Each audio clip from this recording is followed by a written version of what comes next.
जैसा कि हमने कहा कि वृत्ति पॉजिटिव भी हो सकती है, नेगेटिव भी हो सकती है, अलग अलग इम्प्लीकेशंस होते हैं, तो इस वृत्ति को कंट्रोल करना ज़रूरी होता है। प्रमाण की अगर हम बात करते हैं तो सही ज्ञान भी चित्त को बांधता है, आप बंध जाते हैं, मैं सही पढ़ रहा हूँ या नहीं, ये ज्ञान जो मुझे मिल रहा है ये सही है या नहीं है, यानी आत्म स्वरूप में स्थिरता नहीं होती है।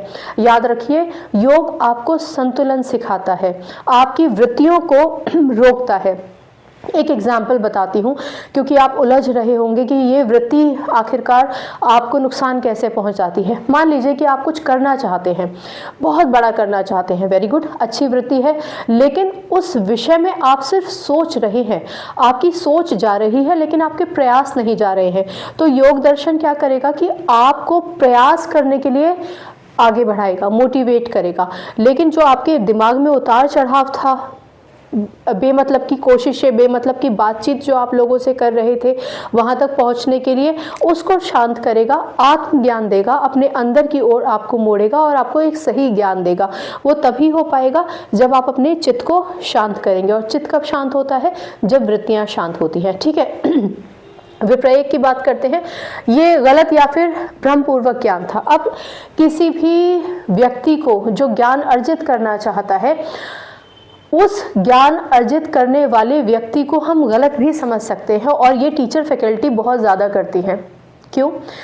आपने देखा कि एक बच्चा बहुत ही शांत है, आज बहुत ही शांत है, और आपको लग रहा है कि ये कहीं खोया हुआ है, तो मोस्ट ऑफ द टाइम आप ये सोचते हैं कि बच्चे का क्लास में ध्यान ही नहीं है, जबकि हो सकता है कि बच्चा किसी तनाव में हो सकता है कि बच्चे ने किसी क्लेश से जूझ कर आया हो आज स्कूल में और उसको किसी ने पूछा ही ना हो कि क्या हुआ है, या हो सकता है कि बच्चे के पेरेंट ने फीस जमा नहीं कर पाई है जिसकी वजह से वो अपसेट है और हम सोच रहे हैं कि इसका ध्यान ही पढ़ाई में नहीं है।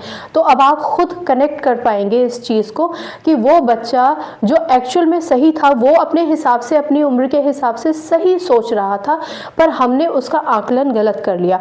तो इसलिए आपका ये वृत्ति का कंट्रोल होना भी ज़रूरी है। अगर हमें कुछ ऐसा महसूस होता है एजुकेशन डिपार्टमेंट में, योग दर्शन को अगर हम कनेक्ट करके देखें, अगर आप ऐसा कुछ देख रहे हो और अपने चित्त में आई हुई वृत्तियों को अगर आप शांत करेंगे, तो आप गहनता से सोच पाएंगे कि आखिरकार इस बच्चे के साथ कोई समस्या भी हो सकती है और उसको सुलझाने की आप कोशिश कर सकते हैं। तो ये जो गलत इन्फॉर्मेशन हो जाती है, जो भ्रम हम पैदा कर लेते हैं, या फॉल्स इन्फॉर्मेशन जो हम तक पहुंच जाती है, इसको भी कंट्रोल करना ज़रूरी होता है। फिर आ जाता है विकल्प। विकल्प वही